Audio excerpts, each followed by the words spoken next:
प्रातः क्लास चल रहा था 14/9/1966।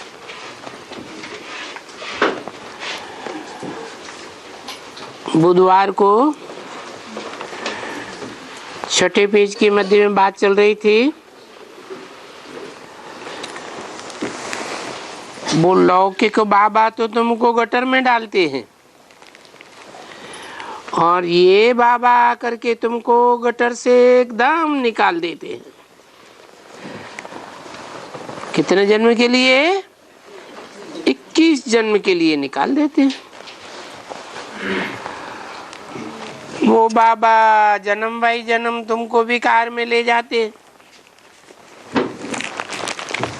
पति तो बना ही देते हैं। ये बातें तुम जानते हो। तो फर्क देखा है दोनों बाबाओं का। वो लौकिक बाबा, वो पारलौकिक बाबा। अब ये बताओ कि लौकिक बाबा के होते हुए भी पारलौकिक बाबा को तुम क्यों याद करते हो?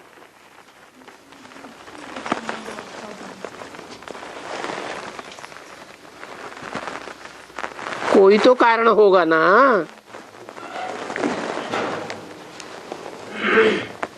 याद तो आत्मा ही करती है क्योंकि उस बाप से दुखी हुई है। आत्मा जन्म जन्मांतर उस बाप से दुखी हुई है ना। उस बाप को याद करती रहती है। ये खेल है। भक्ति मार्ग में भी इसको खेल कहा जाता है।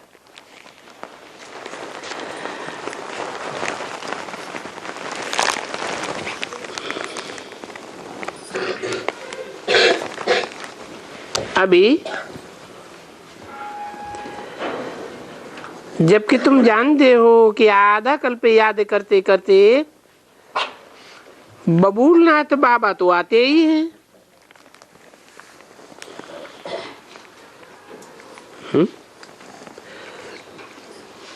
लौकिक बाबाओं को याद करते करते ये बबूलनाथ बाबा कहां से आ गए?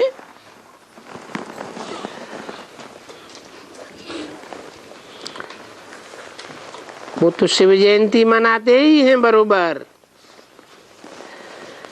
शिव बाबा सभी आत्माओं का, सभी शालिग्रामों का बाबा। अभी तुम बच्चे जानते हो कि अभी हम उस बेहद के बाबा को याद करते हैं। हम लौकिक बाबा के भी हैं और हम बेहद के बाबा के भी हैं। हमारा संबंध अभी उनसे भी है और उनसे भी है। परंतु वो पारलौकिक बाबा कहते हैं कि मुझे याद करने से तुम पावन बनेंगे और उनको याद करने से तुम पतित बनेंगे। उसने तुमको पतित बनाया है। वो लौकिक बाबा पतित बनाने वाला है और हम पारलौकिक बाबा पावन बनाने वाला हूँ। इस समय जबकि मैं आया हुआ हूँ तो भले वो भी बाप है तुम्हारा, ये बुद्धि जानती है। अभी आत्मा अंदर वो बात को जानती है। ये हमारा लौकिक बाप है और वो हमारा पारलौकिक बाप है। तभी तो उनको पुकारते हैं। ये लौकिक बाप है, वो पारलौकिक बाप है। भक्ति मार्ग में आत्मा ये अच्छी तरह से जानती है कि ये लौकिक बाप है। हे भगवान, हे पिता, वो फादर। अभी वो फादर क्यों? पारलौकिक फादर क्यों याद आता है? तुम्हारा लौकिक फादर तो बैठा है ना घर में, फिर वो पारलौकिक बाबा क्यों कहते हैं? क्योंकि दो हो जाते हैं ना बच्ची, एक लौकिक शरीर का जन्म देने वाला और वो पारलौकिक बाबा तो है ही अविनाशी बाप। लौकिक शरीर को जन्म देने वाला तो विनाशी,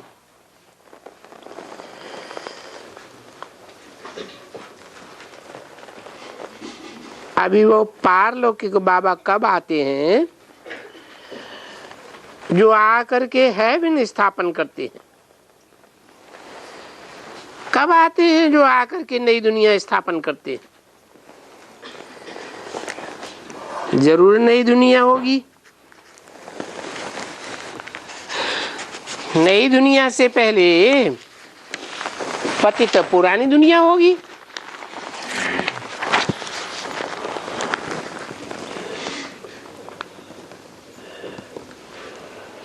तो कब आते हैं? उनको ये बहुत टाइम दे दिए हैं।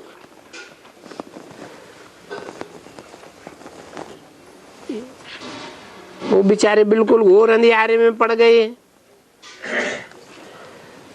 यानी बुद्धि में ही नहीं आता है वो बाप अभी कुछ आएगा, क्योंकि कहते हैं कलयुग ही अभी हजारों वर्ष से पड़ा हुआ है। 14/9/66 की वाणी का 7वां पेज। तो किसको भी ख्याल में नहीं आता है कि कोई बाबा आएगा हमको पतित पावन बनाने के लिए। जब कहते रहते हैं पतित पावन सीताराम, अरे पतित पावन, पर वो आएगा कब? अरे पतितों को पावन बनाने वाला है तो जरूर तब आएगा जब सब पतित बन जाएंगे। तो उनसे पूछना चाहिए। वो तो आएंगे कलयुग के अंत और सतयुग के आगे संगम पर। सतयुग से पहले संगम हुआ होगा ना। अभी बताओ कलयुग में अभी कितने वर्ष हैं? बताओ किसी को ये पड़ी हुई है जो ये ख्याल में आवे? तो गाया ही जाता है भक्ति मार्ग है ही ठोकरें खाने का मार्ग। दर दर धक्का खाते रहते हैं। दर दरवाजे को कहा जाता है। कितने देवताओं के मंदिर में जाकर के दरवाजे पे जाके धक्का खाते, यहाँ धक्का खाना वहां धक्का खाना। अरे ये धक्के क्यों खाते हैं? भगवान को पाने के लिए। तो देखो वो भक्त भी बोलते हैं ये सभी रास्ते हैं भगवान को पाने के लिए।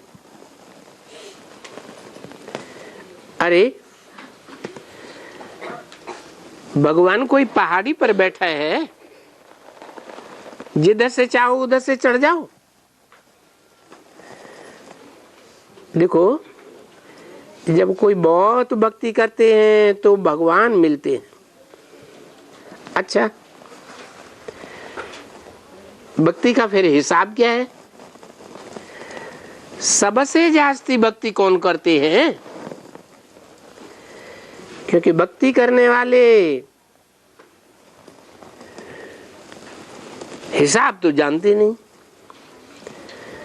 तो बाप ने आकर के हिसाब बताया बच्चों को कि बच्चे सबसे जास्ती भक्ति तुम करते हो, और फिर भक्ति भी तुम ही शुरू करते हो। क्या कहा है? सबसे जास्ती भक्ति कौन करता है?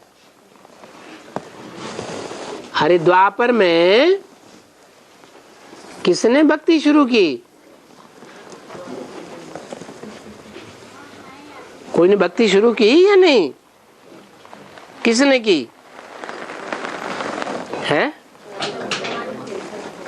अच्छा, राजा विक्रमादित्य ने शुरू की भक्ति। उसको भक्ति सिखाई किसने? कोई नहीं सिखाई होगी ना,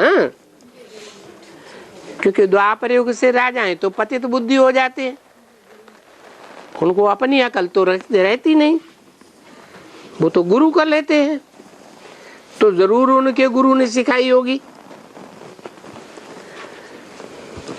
तो जिसने सिखाई होगी भक्ति, वो भी तो भक्ति का रास्ता जानता होगा ना। तो देखो, ज्ञान से तुम भक्ति में आते हो, तो पहले पहले भाई तुम भक्ति करते हो ना।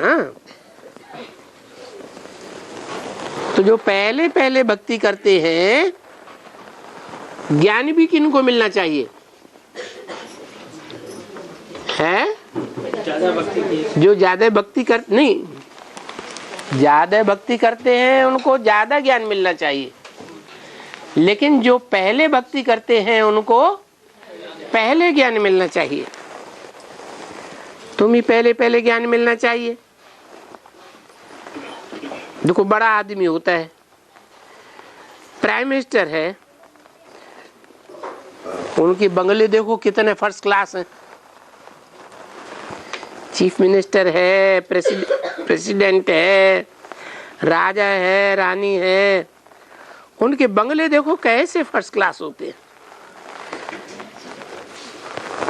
अब बंगले इतने फर्स्ट क्लास होंगे तो गैया भी बड़ी फर्स्ट क्लास ऐसी अच्छी होंगी, उनके पास फर्नीचर भी ऐसा ही होगा। बड़े आदमी के पास बड़ा फर्नीचर। तो देखो, अभी तुम कितने बड़े आदमी बनते हो? आदमी तो बनते हो क्योंकि मनुष्य बनते हो ना, दैवी गुण वाले। फिर तुमको देवता कहा जाता है क्योंकि दैवी गुण है तुम्हारे में। इसके पहले तुम्हारे में आसुरी गुण थे, जिसमें 5 विकार कहे जाते हैं। तो जबकि तुम अभी ऊंचे बनते हो, स्वर्ग के मालिक बनते हो, तो तुमको सब कुछ फर्स्ट क्लास चीज चाहिए, हर एक चीज फर्स्ट क्लास, क्योंकि तुम तो बहुत बड़े आदमी बनते हो, तो तुम्हारे महल भी तो बड़े चाहिए ना। ये जानते हो कि बरोबर ही हीरे जवाहरात के महल तुम बनाते हो, उनमें क्या रखा होगा? फर्नीचर। कैसा फर्नीचर? थोड़ा विचार तो करो। सब कुछ सोने का, जवाहरात की जड़त का। ये जो झूला भूला यहाँ तुम लगाते हो ना, अभी यहाँ झूले में झूलते हो ना, तो बाबा बोलते हैं ये तो है तुम्हारा बैगरी झूला। तुम जानते हो अभी हम कितने झूले में झूलेंगे? अरे वो झूले हीरे जवाहरातों से जड़े हुए झूले। अगर ब्राह्मण बनेंगे तो, क्योंकि शूद्र बने हुए होंगे, तो तुम शूद्र डायरेक्ट शिव बाबा से वर्षा ले नहीं सकेंगे। क्या कहा? किससे वर्षा लेंगे? है डायरेक्ट शिव बाबा से वर्षा कौन ले सकेंगे?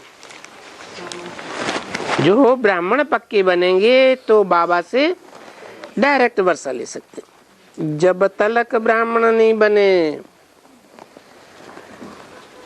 चोटी ब्राह्मण नहीं बने, ये डायरेक्ट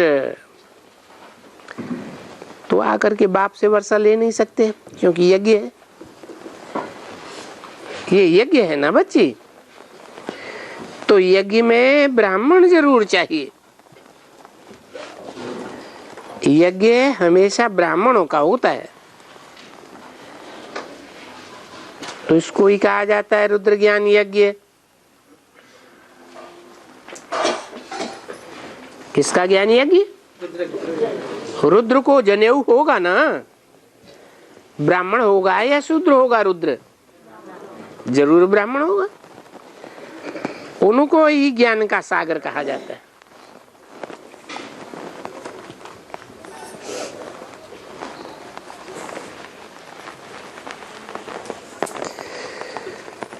इनको रुद्र को ज्ञान का सागर कहा जाता है। शिव को रुद्र भी कहा जाता है। तो रुद्र ज्ञान यज्ञ है। अभी नाम तो भले एक ही चले, तो भला बताओ उनको 10-20 नाम क्यों देते हैं? 1-2 रुद्र ज्ञान यज्ञ। रुद्र शिव को कहा जाता है, और तो कोई को नहीं कहा जाता है। तो उसने आकर के देखो कि ज्ञान यज्ञ रचा हुआ है, क्योंकि ज्ञान यज्ञ गाया जाता है ना, ज्ञान भक्ति वैराग, भक्ति पूरी होती है। तो अभी ज्ञान यज्ञ रचा है। रचा किसने है? रुद्र भगवान ने रचा है। वो मनुष्य कौन रचते हैं? ये हैं वो मनुष्य होते हैं, वो कौन होते हैं जो रचते हैं? हैं शूद्र मनुष्य होते हैं क्या? नहीं, क्या होते हैं? ब्राह्मण होते हैं। तो देखो वो यज्ञ भी कौन मनुष्य रचते हैं, और ये यज्ञ भी कौन मनुष्य रचते हैं। भक्ति मार्ग में वो ब्राह्मण रचते हैं, परंतु वो ब्राह्मण ब्रह्मा की औलाद तो होते नहीं। होते हैं भक्ति मार्ग में तो ब्रह्मा होता नहीं, वो तो मनुष्य रचते हैं। सो भी कौन से मनुष्य रचते भक्ति मार्ग में? अरे सतयुग में तो कोई यज्ञ वज्ञ रचते ही नहीं है। देवताएं कोई यज्ञ वगैरह नहीं रचते। तो देखो वो मनुष्य यज्ञ रचते रहते हैं, परंतु ये तो नाम गाया हुआ है रुद्र ज्ञान यज्ञ, और पूरा नाम है राजस्व अश्वमेध अविनाशी रुद्र ज्ञान यज्ञ। क्या नाम है? जैसा नाम वैसा ही काम। राजस्व क्यों? स्वकी राजाई देने वाला। अश्वमेघ क्यों? क्योंकि ये जो मन रूपी घोड़ा है ना अश्व, उसको स्वाहा करते हैं। काय में? यज्ञ में। कैसे स्वाहा करते हैं? क्या कहते हैं? क्या समझते हैं? इच्छा मात्रम अविद्या। अब मन में कोई इच्छा ही नहीं रहेगी तो मन स्वाहा हो गया ना। तो अश्वमेघ भी कहते हैं और फिर अविनाशी भी कहते हैं। अविनाशी क्यों? अविनाशी इसलिए कि इसकी प्राप्ति 21 जन्म सतयुग त्रेता में तो होती ही है, लेकिन 21 जन्म के आधार पर 63 जन्मों में भी अविनाशी सुख शांति की प्राप्ति होती रहती है। तो देखो अविनाशी बाप से ये रुद्र ज्ञान यज्ञ रचा जाता है। बाप भी अविनाशी और यज्ञ भी अविनाशी।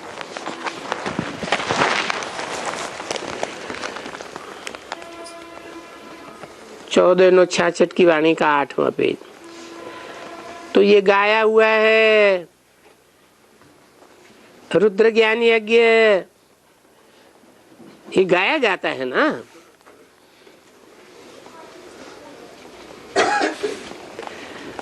जो चीज हो करके गई है वो फिर गाई जाती है भक्ति मार्ग में। तो जो गाई जाती है वो जरूर फिर होगी ना। और ये भक्ति सदैव तो नहीं हो चलती होगी। भक्ति और ज्ञान ये जरूर हाफ एंड हाफ है। आधा कल्प भक्ति द्वापर और कलयुग, और आधा कल्प ज्ञान। आधा कल्प माने सतयुग और त्रेता में। सतयुग त्रेता में ज्ञान होता है? फिर आत्मा जो ज्ञान का सार है, बीज रूप आत्मिक स्वरूप उस स्टेज में रहती है, इसलिए आधा कल्प ज्ञान कहा जाता है। भक्ति रात है तो ज्ञान दिन है। भक्ति में भगवान को ढूंढने के लिए ठोकरें खाते हैं दर दर। अंधियारी रात में क्या होता है? रास्ता साफ दिखाई पड़ता है नहीं? तो भक्ति की रात में ठोकरें खाते हैं। ये तो बाबा बहुत अच्छी तरह से समझाते रहते हैं। तो क्या बच्चों को कितना बाबा से लव होना चाहिए? बाबा कौन सा बाबा? अरे हमको विश्व का मालिक बनाने वाला बाबा, मोस्ट बिलवेड बाबा। इस दुनिया में इनसे जास्ती प्यारी कोई चीज हो ही नहीं सकती है। क्योंकि आधा कल्प जिसको हमने याद किया हुआ है और ऐसे ही कहा है कि बाबा आकर के हमारा ये दुख हरो, हमको फिर से हमारा वो सुख दे दो। तो देखो आत्मा को चीज मिली हुई है ना, तो वो बोलते रहते हैं। अभी तुम जानते हो कि बाबा के हम बने हुए हैं और बाबा कहते हैं तुम अपने घर गृहस्थ बाहर में रह करके पुरुषार्थ करो। ये बाबा बाबा जो सब कुछ तुम्हारा है, तुमको रहना तो वहां है ना। इस बाबा के पास तो नहीं आकर के रह सकते हैं। इस बाबा के पास है, इस बाबा के पास तो आकर के सदैव नहीं रह सकते हैं। इस बाबा के पास कहाँ रह सकते हैं? बताओ, तुम बताओ। तुम बाबा के, बाबा कौन सा? बाबा का नाम क्या? किसी ने कहा शिव बाबा। सब शिव बाप के साथ कहाँ रह सकते हैं? कहाँ रह सकते हैं? किसी ने कहा परम धाम में। परम धाम में? अच्छा, यहाँ तो नहीं रह सकेंगे सब। बाबा के पास यहाँ सृष्टि में सब रह सकेंगे। हाँ, परम धाम में रह सकते हो साथ में। यहाँ इतने कैसे रह सकते हैं? और ये कोई परम धाम थोड़े ही है, नहीं है। परम माने बड़े ते बड़ा, परे ते परे। तो ये कोई परम धाम थोड़े ही है, नहीं। यहाँ तो थोड़े रहेंगे ना कि जिनको हमको नॉलेज देनी है, तो नॉलेज भी तो चाहिए। स्कूल होते हैं, अब वो स्कूल कोई इतना लंबा चौड़ा थोड़े ही होते हैं जिसमें आकर के दुनिया के सब लोग पढ़ें। और ये भी नॉलेज है। तुमने कभी यूनिवर्सिटी को देखा है और उसमें नॉलेज देते हैं? तो वहां यूनिवर्सिटी में लाउड स्पीकर से नॉलेज देते हैं क्या? ऐसा कभी देखा है? कोई यूनिवर्सिटी लाउड स्पीकर वाली जो होती है क्या? बिल्कुल नहीं। फलाने फलाने कॉलेज तो दुनिया में अनेक हैं और सबके इम्तिहान अलग अलग होते हैं। फिर सबकी लिस्ट निकलती है, सबका जहां देखो कितने होंगे स्कूल, बीए वाले, एमए के या जो भी पढ़ते हैं, ढेर के ढेर है ना बच्चे।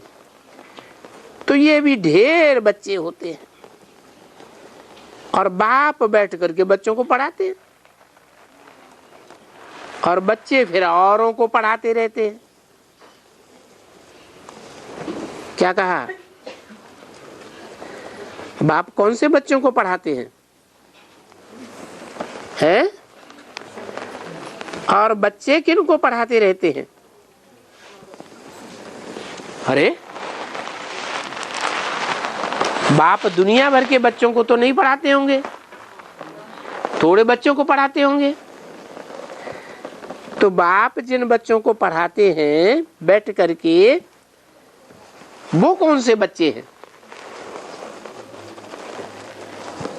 जो बच्चे फिर दुनिया के और बच्चों को पढ़ाते रहते हैं। हैं? क्या बोला? माता पिता को हैं? माता पिता को पढ़ाते रहते हैं। सबसे पहले तो दो ही आत्मा को पढ़ाते हैं ना। अलग से पढ़ाते हैं उनको। फिर जिनको पढ़ाते रहते हैं वो बच्चे कौन से हैं? जो फिर सारी दुनिया को पढ़ाते हैं। हाँ, जो ब्राह्मण होते हैं वो तो अनेक होते हैं, 9 कुरियों के ब्राह्मण होते हैं। जैसे दुनिया में 9 धर्म हैं, 9 प्रकार के उनके फॉलो करने वाले बड़े बड़े हुजूम हैं। धर्मों को फॉलो करने वाले बड़े बड़े हुजूम है ना, तो उनको कौन पढ़ाई पढ़ाता है?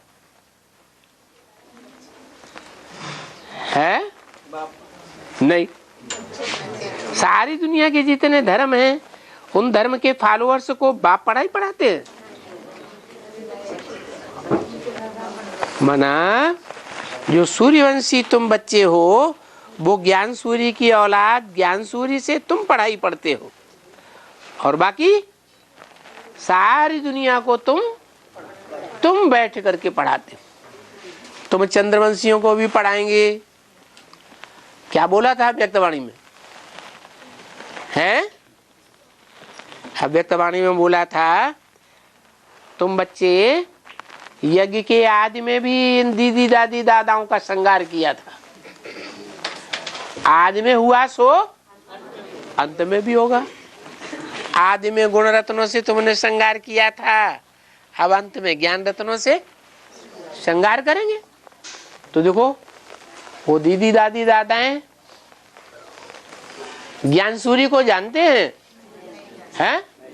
ज्ञान सूर्य को नहीं जानते। और तुम ज्ञान सूर्य के बच्चे हो तो तुम क्यों नहीं जानोगे? तो तुम ज्ञान सूर्य के बच्चे उन ज्ञान चंद्रमा ब्रह्मा को जो मानने वाले हैं चंद्रवंशी, उनको बैठ करके पढ़ाएंगे। क्या पढ़ाएंगे या नहीं पढ़ाएंगे? या धक्का मार के भगा देंगे? हैं? पढ़ाएंगे। उन्होंने बल तुमको धक्का मार के भगा दिया है। तुम क्या करते हो? तुम जो अनुपकारी हैं उनके ऊपर भी उपकार करते हो। बाप क्या करते हैं? है। जो बाप है हमारा, जो बेहद का बाप, वो भी यही धंधा करते हैं। दुनिया में सब मनुष्य कहते हैं भगवान सर्वव्यापी है। कुत्ते में, बिल्ली में, सुअर में, मिट्टी मिट्टी में, कण कण में। और बाप क्या करते हैं? बाप ऐसी गंदी गाली कहने देने वालों को भी आकर के पढ़ाई पढ़ाते हैं। तो हम बच्चों का भी यही धंधा है। भले कोई हमारी ग्लानि करता है तो भी हम उनकी ग्लानि को गायन में बदल देंगे। अच्छा, ओम शांति।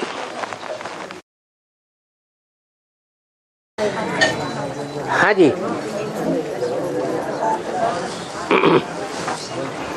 बाबा, हाँ, रामायण में आया है जाट की भावना रही वो जैसी, प्रभु मूरत दिखे तैसी। हाँ, जैसी दृष्टि वैसी क्या सृष्टि दिखाई देती है। अपनी दृष्टि अगर विकारी है तो दूसरे भी क्या दिखाई पड़ेंगे? विकारी दिखाई पड़ेंगे। जैसा चश्मा पहना हुआ होगा वैसा ही रंग दिखाई देगा।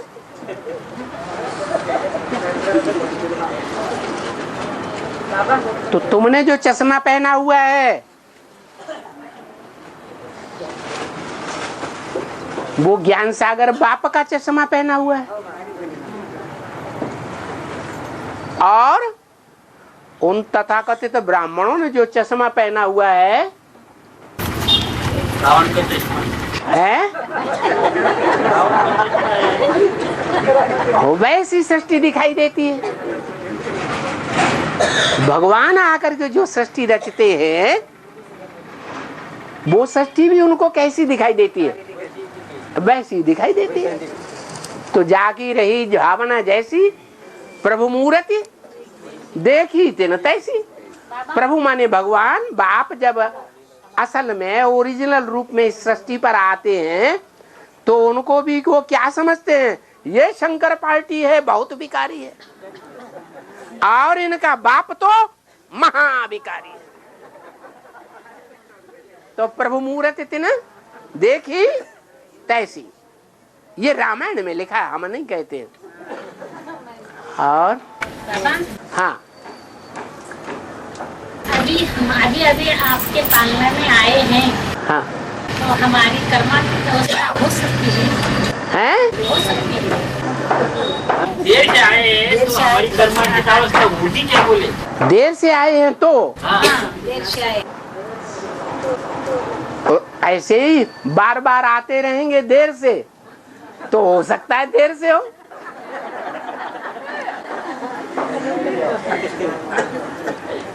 और हाँ, महावीर हमारा ब्राह्मणों की यादगार है, लेकिन महावीर की मूर्ति में काला और सफेद क्यों दिखाते हैं? इसका रहस्य। महावीर की मूर्ति में काला क्या दिखाते हैं? काली मूर्ति और सफेद मूर्ति दिखाते हैं। अच्छा, वो जैनी जो महावीर बताते हैं, हिंदुओं में महावीर हनुमान को कहते हैं, और जैनियों में महावीर आखिरी जो तीर्थंकर है 24वां, उसका नाम उन्होंने महावीर दिया है। और उस महावीर के लिए कहते हैं कि 2500 साल पहले महावीर हुए। कितने साल पहले? 2,500। जब इब्राहिम आया उस समय महावीर हुए, ऐसे कहते हैं। महावीर के 50 साल के बाद महात्मा बुद्ध आए। महात्मा बुद्ध को भगवान के रूप में हिंदू भी मानते हैं, और बौद्ध धर्म वाले भी बुद्ध को मानते हैं कि बौद्ध धर्म के प्रवर्तक वो हुए बुद्ध। तो वो 50 साल बाद आए। उन बौद्धियों का इतना ढेर सारा साहित्य लिखा हुआ है बुद्ध के समय का ही। उस बुद्ध के साहित्य में कहीं भी महावीर का नाम नहीं आया। क्या? महावीर का नाम नहीं आया। और 50 साल पहले महावीर भगवान हो गए। तो बताओ क्या सच्चा है और क्या झूठा है? काले के बाद हिंदुओं में 24 अवतार दिखाते हैं और जैनियों में भी भगवान के 24 अवतार दिखाते हैं। हिंदुओं में मानते हैं कि भगवान निराकार भी है और साकार भी है। माने शिव शंकर भोलेनाथ, शिव जो है वो निराकार है और शंकर जो है उसकी मूर्ति है, अमूर्त नहीं है। मूर्ति माने शरीर, शरीरधारी है। तो हिंदुओं में दोनों रीति से मानते हैं। ये नहीं जानते कि शिव अलग है आत्मा और शंकर आत्मा अलग है। जैनियों में निराकार को उड़ा दिया, हे निराकार विनाकार कुछ नहीं होता है दुनिया में।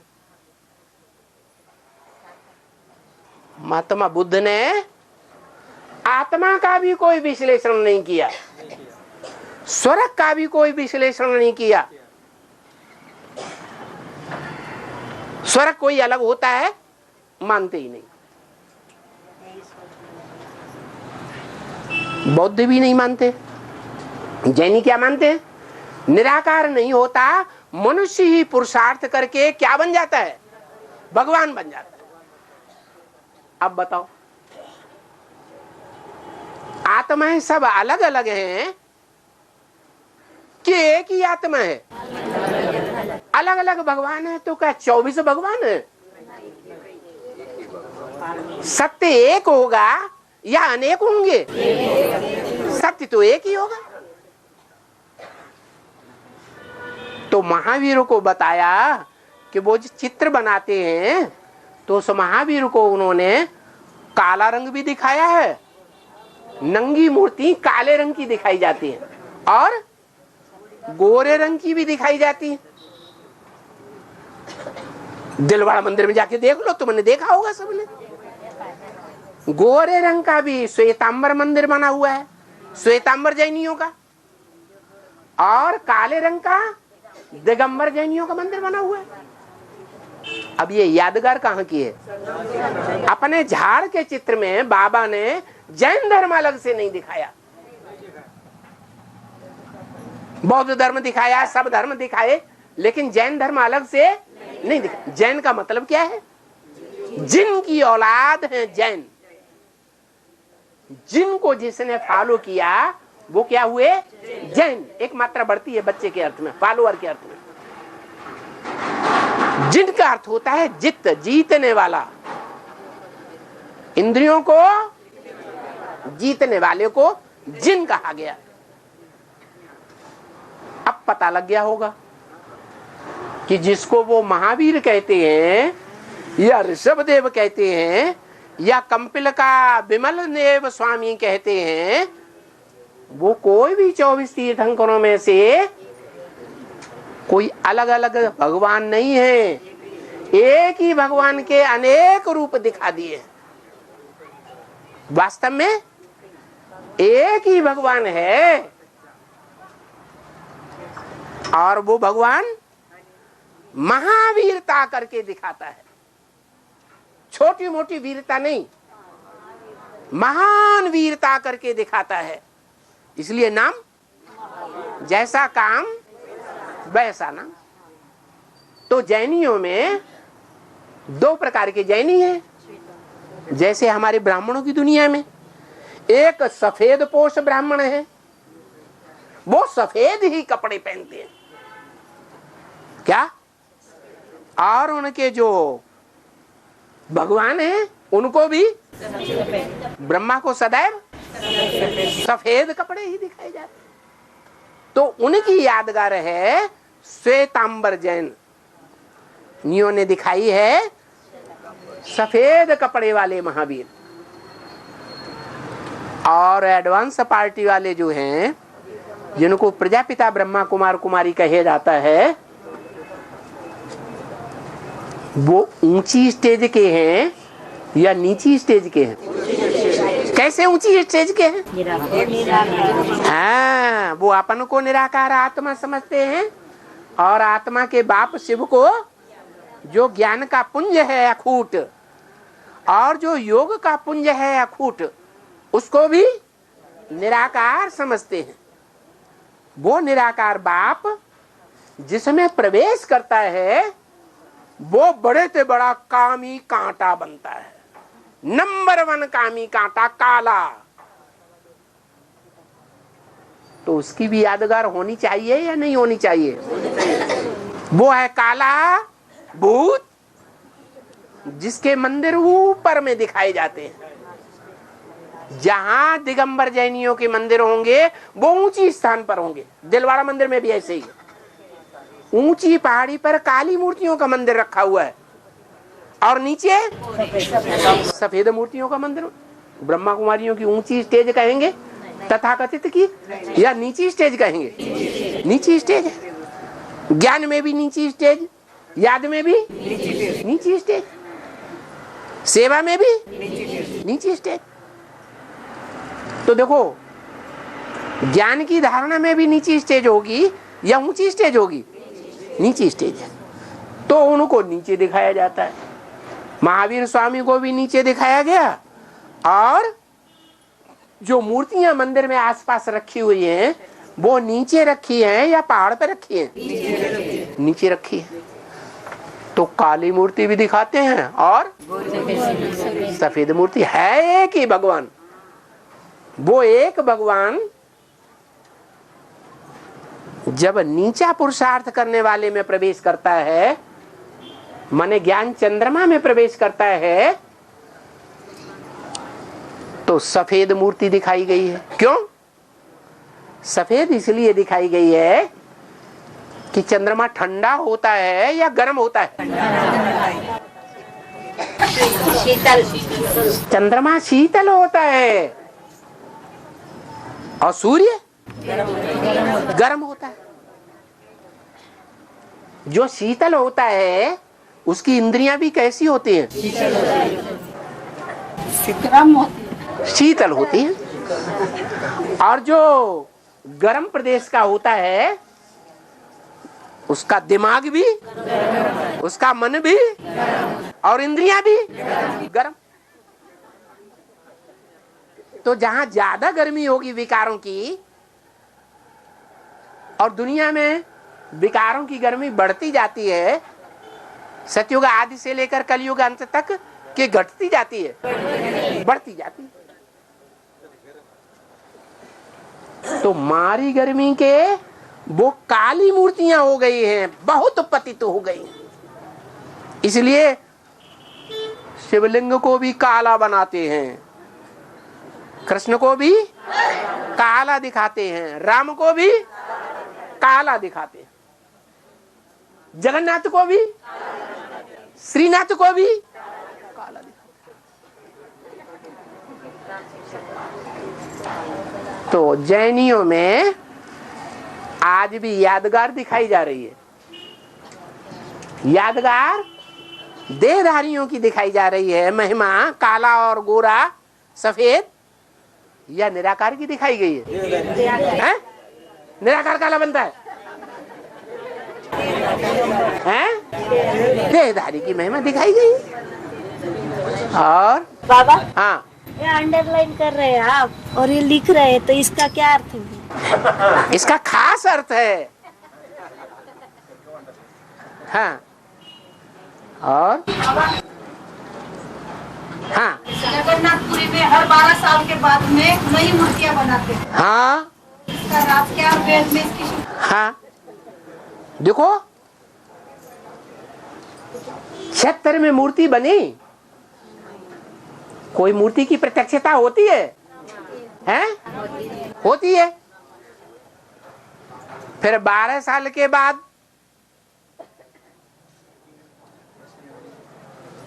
जब ब्रह्मा बाबा 1 साल आए ही नहीं और ब्रह्मा बाबा ने भी एडवांस के साथ मिलकर के एडवांस ज्ञान की विशेष प्रत्यक्षता कराई। एक ही साल के अंदर 9 कन्याएं बिन फेरे हम तेरे बन गए।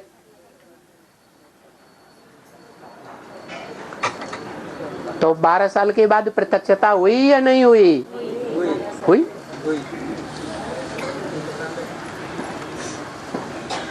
12 साल के बाद परिवर्तन हो जाता है।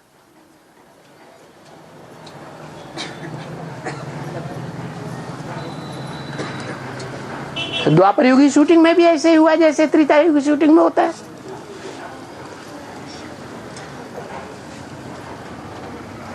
बारह साल के बाद कलकत्ते में जहां यादगार है सागर और नदियों का मेला होता है, वहां ज्ञान सागर जो बाप है साकार है या निराकार है? साकार है। और जो एडवांस की नदियां हैं उनका 2000 में मिलन हुआ या नहीं हुआ? हुआ। उसके बाद माया सभ्यता की एक कैसेट निकली, सुना था? हैं 2012। तो 2012 में भी कुछ काम हुआ। क्या हुआ? दूरी चेंज हुई है। दूरी दूरी कुछ नहीं चेंज हुई। वो ब्राह्मणों की दुनिया की बात थी। वो माया की सभ्यता की तो कैसेट किसी ने ऐसे ही निकाल दी, हुआ कुछ भी नहीं। वास्तव में पांडवों को कितने साल का वनवास हुआ था? नहीं नहीं, 12 साल का वनवास हुआ था। तो वो 12 साल की अवधि पूरी होती है और जितने भी मुकदमे के केस चलते हैं कि ये भगवान काला है, कलूटा है, पतित है, भ्रष्टाचारी है, ये लड़कियों को भगाता है और उनके साथ बलात्कार करता है, ऐसा करता है, वैसा करता है, ऐसे जो ढेर केस लगाए गए थे 98 में, वो सारे केस खत्म हो गए। तो देखो 12-12 साल के बाद अंतर आ रहा है कि नहीं? ऐसे ही 12 साल का अंतर है। मूर्ति नई तैयार हो जाती है। और हाँ, कार्तिक स्वामी जो है, कार्तिक स्वामी, हाँ जी, इसका मंदिर साल में एक ही बार खुलता है, कार्तिक पूर्णिमा के दिन। हाँ, तो इसका संगम पर क्या है ब्राह्मण? हाँ, कार्तिक स्वामी, कार्तिक का अर्थ क्या है? एक होता है कार्तिक और एक होता है कार्तिक। मात्रा बढ़ गई नहीं? तो बताओ ब्राह्मणों की दुनिया में सबसे जास्ती ब्राह्मण कौन है जो बहुत टिक टिक टिक टिक टिक टिक टिक करता है, लेकिन रिजल्ट कुछ भी नहीं? वो कौन है? नहीं,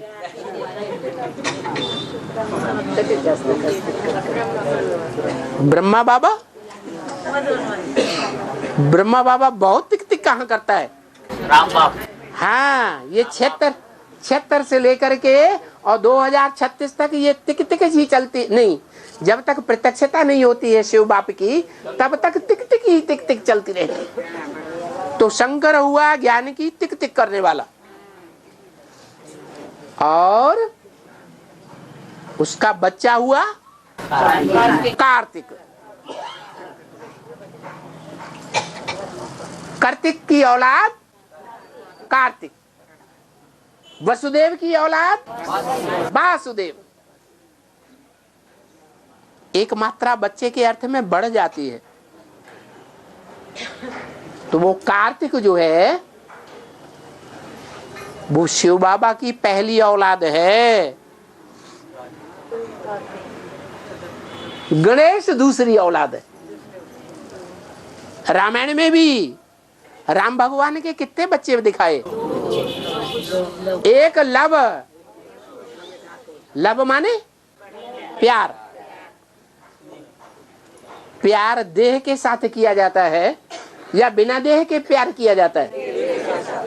तो देह के साथ प्यार करने वालों में सबसे आगे जो जाता है कौन सा धर्म है? इस्लाम धर्म का जो मुखिया है वो ही कार्तिक है। पार्वती और राधा हैं? पार्वती और राधा के दृष्टि में शंकर कुंवारा है। पार्वती पार्वती और राधा के दृष्टि में शंकर कुंवारा है और शंकर के दृष्टि में राधा पार्वती कुंवारी है। हाँ ये मुरली में आया था। हाँ, क्या मतलब है? कुंवारी माने पवित्र है। कुंवारी माने क्या होता है? कुंवर, कुंवर साहब माने पवित्र है लड़का, और कुंवारी माने लड़की पवित्र है। हाँ जी बाबा, हाँ। पहला नंबर में है कृष्णा है?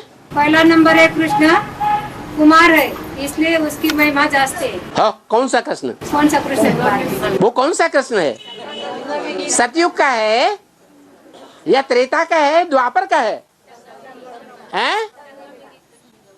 संगम युगी कृष्ण, जो संगम युगी कृष्ण द्वापर का कृष्ण होता है। वाह भैया, अरे शास्त्र में लिखा है द्वापर में 8 कलाएं होती हैं, सतयुग में 16 कलाएं होती हैं, त्रेता में 14 कलाएं होती हैं। तो जहां होती हैं 8 कलाएं टोटल, वहां 16 कला संपूर्ण कैसे पैदा हो जाएगा? वो तो झूठी बात हो गई। हाँ, क्या प्रश्न है? कृष्ण नंबर में है, पहले नंबर में है कृष्णा। हाँ, और दूसरे नंबर में? वो है कुमार, इसलिए उसकी महिमा जास्ती है। हाँ, तो कौन सा कृष्ण की बात है? संगम युगी कृष्ण की महिमा। सतयुग त्रेता की कोई भी हिस्ट्री नहीं मिल रही है शास्त्रों में, कोई नहीं जानता सतयुग त्रेता में क्या होता है। जो भी शास्त्रों में महिमा है वो कहाँ की है महिमा? जब भगवान इस सृष्टि पर आते हैं उस समय के सारे शास्त्र हैं यादगार। तो असली जो कृष्ण है, जिसकी महिमा है, जिसने 16,000 गोपियों को भगाया,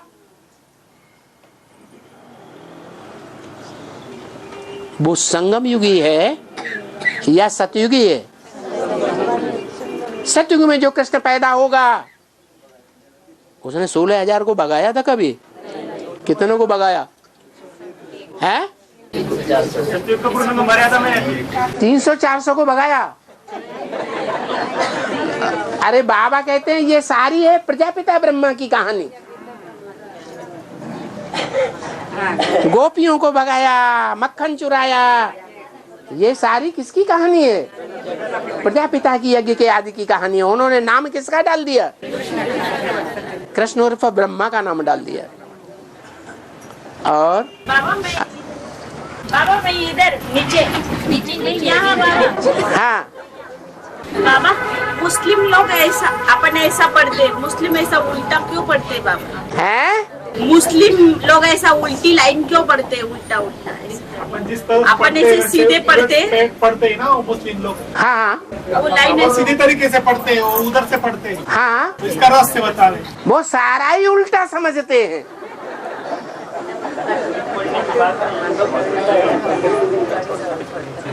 वो भगवान को ही उल्टा कर देते हैं। इसलिए उनके सारे काम उल्टे। बाबा वो मंदिर कार्तिक स्वामी का एक ही बार क्यों खुलता है, बंद क्यों रहता है?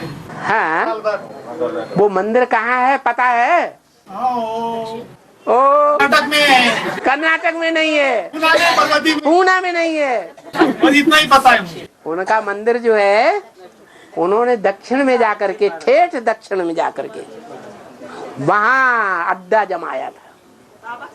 हाँ, है? तो उनका जो मंदिर है बंद क्यों रहता है? वो एक ही बार खुलता है। इसका मतलब ये हुआ कि वो आत्मा अभी भी ब्राह्मणों की दुनिया में है। बार बार भट्टी करके आती है और बार बार भक्ति मार्ग के मंदिरों में, मस्जिदों में, गिरजाघर में जाकर के झांझ बजाने लगती है। तो आंखें बंद हैं या खुली हुई हैं? बंद है। लास्ट में जाकर के एक बार उसके कपाट खुलेंगे। कौन से? बुद्धि के कपाट। तो उसकी यादगार में जो कार्तिक है उसके मंदिर में एक बार ही कपाट खुलते हैं। हाँ बोलो। बाबा, हमें जो रात में सपने आते उन सपनों का हमारे जीवन से कुछ अर्थ जुड़े होते हैं क्या? स्वप्न और संकल्प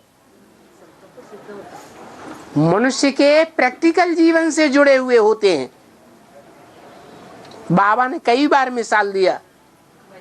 कपड़ा बेचने वाला बजाज सारा दिन कपड़ा फाड़ता है और रात में अपनी धोती फाड़ देता है। तो इस जन्म में या पूर्व जन्म में हमने जो भी काम तीव्रता से किए हैं वो पहले सिद्ध हो जाते हैं। अभी संकल्पों की रील में घूम रहे हैं। हाँ दलित काय है? बाबा वो माता पूछ रही, हाँ सुदामा है ना, हाँ तो पुरुषार्थ बहुत अच्छा करता है, हाँ लेकिन गरीब क्यों दिखा है? हाँ क्योंकि पूर्व जन्म का हिसाब किताब भोगना पड़ता है कि नहीं। उन्होंने तो शास्त्रों में एक ही जन्म की बात दिखा दी, सुदामा और कृष्ण की। लेकिन वो जो उन्होंने चने टूंग करके चुरा के खा लिए थे, वो चने क्या थे? भूंगरे थे ना, बंदर के हैं। तो यज्ञ के आदि में प्रजापिता भागीदार था ना, दुकान का भागीदार था ना। दुकान किसकी थी? ब्रह्मा बाबा की। उन्होंने जो कुछ दे दिया ब्रह्मा बाबा को, वो ब्रह्मा बाबा ने ले लिया, कुछ नहीं पूछा।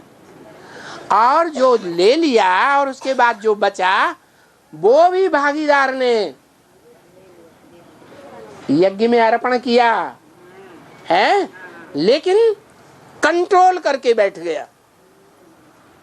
उनका भी कंट्रोल किया और अपना भी कंट्रोल कर लिया। तो क्या हुआ फिर? रिजल्ट क्या होता है? गरीब बनेगा कि नहीं? तो भूंगरे चुरा लिए। आज की दुनिया में भी जो बंदर हैं तो धंधादौरी कर रहे हैं, भूंगरे कमा रहे हैं। भूंगरे है ना, धन संपत्ति क्या है? भूंगरे हैं, बंदर के चने हैं। तो सुदामा ने क्या किया था? है चने चुरा के खा लिए थे। है भूख लगी थी कृष्ण को भी और सुदामा को भी भूख लगी थी। कृष्ण को कुछ नहीं दिया है, और उन्होंने अकेले सारे खा लिए गुटर गुटर गुटर। तो गरीब नहीं बनेगा।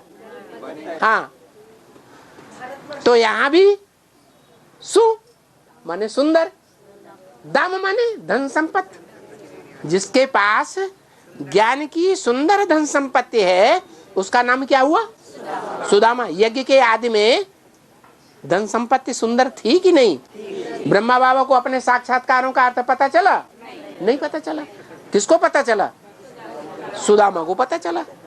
तो सुदामा ने ये काम किया, चोरी कर ली तो चोरी का माल मोरी में। अगला जन्म में एकदम गरीब घर में जन्म मिला, गरीब गांव में। इसलिए बाबा ने कहा मैं ऐसे गांव में आता हूं जहां के लोगों को पेट भर खाने के लिए भोजन भी नहीं मिलता। आलू उबाल करके खा लेते हैं महीनों। तुकाराम महाराज ने बहुत भक्ति की, पुष्प विमान आया, शरीर सहित वैकुंठ में गया। कौन सा वैकुंठ बाबा? तुम्हारा तुकाराम।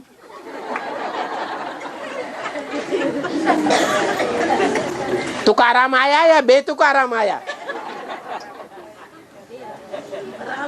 ये आपको किसने बताया? अरे ये बात किसने बताई हैं? भक्ति मार्ग में तो अंधश्रद्धा सिखाते हैं, ज्ञान थोड़ी ही देते हैं। हाँ, ये एक मुख की दत्ता और ये तीन मुख की दत्ता की क्या है यादगार है? एक मुख की दत्ता को मानते हैं। हाँ, दत्तात्रेय उनका नाम क्या है? दत्तात्रेय। दत्ता माने दिया हुआ और त्रेय माने तीन के द्वारा।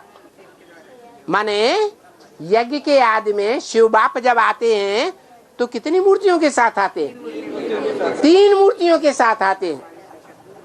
उन 3 मूर्तियों ने जिसको जन्म दिया उसके 3 मुख हुए, उसका नाम रखा गया दत्तात्रेय। किसको जन्म दिया? अब बताओ, ब्रह्मा विष्णु शंकर 3 मूर्तियां कौन सी थी यज्ञ के आदि में? प्रजापिता ब्रह्मा एक मूर्ति, बड़ी माँ दूसरी मूर्ति और छोटी माँ तीसरी मूर्ति। उन तीनों मूर्तियों ने किसको जन्म दिया? ब्रह्मा बाबा को जन्म दिया। उनका नियम था गुण देखना है। दत्तात्रेय का नियम क्या था? गुण देखना है, किसी के अवगुण नहीं देखना है। तो दत्तात्रेय क्या करते थे? हैं? गुण देखते थे, अवगुण किसी के नहीं देखते। और किसको पालते थे? उनके आसपास कुत्ते बैठे रहते थे। वो कुत्तों को जैसे अंग्रेज लोग होते हैं ना, कृष्ण और क्राइस्ट की राशि मिलाई जाती है ना, जो क्रिश्चियन लोग हैं वो कृष्ण को फॉलो करते हैं, उन दोनों की राशि एक ही है। तो जो कुत्ते पालते हैं, देखे होंगे विलायत में तो बहुत कारों में चलते हैं और कुत्ता बगल में रहता है? और उनको खीर पूरी खिलाते हैं, खिलाते ही नहीं? हाँ, तो बाबा ने भी मुरली में बोला है, क्या बोला है? जब मम्मा ने शरीर छोड़ दिया तो भी किसकी सबसे जास्ती खातिरी होती थी? कुमार का दादी की ज्यादा खातिरी। जब ब्रह्मा बाबा जीवित थे उस समय भी उस भाई की ज्यादा खातिरी होती थी। उस भाई के ऊपर यज्ञ की सारी जिम्मेवारी बाबा सौंपते थे, जो ज्ञान का टीपा नहीं जानता था, लेकिन वफादार बहुत था बाबा का। कुत्ता कैसा होता है? वफादार बहुत होता है। वहां पाकिस्तान में, कराची में, जब हिंदुस्तान पाकिस्तान का बंटवारा हो रहा था, खून की नदियां बह रही थी, तो समंदर के किनारे बंगले में ये सब रहे पड़े थे, बाहर नहीं निकलते थे। जब बाहर नहीं निकलेंगे तो सब्जी कहां से आएगी? अनाज कहां से आएगा? कौन लाएगा? तो जो बाहर नहीं निकलते थे उनको तो संग का रंग नहीं मिला, और जो बाहर निकल के जाता था वो था विश्व किशोर बाबू, और मुसलमानों के संग में रहता था, संग लेता था। तो संग का रंग लगता है कि नहीं? लगता है। तो उसको पाला यज्ञ में, और इस बात को लेकर यज्ञ में लड़ाई भी हुई।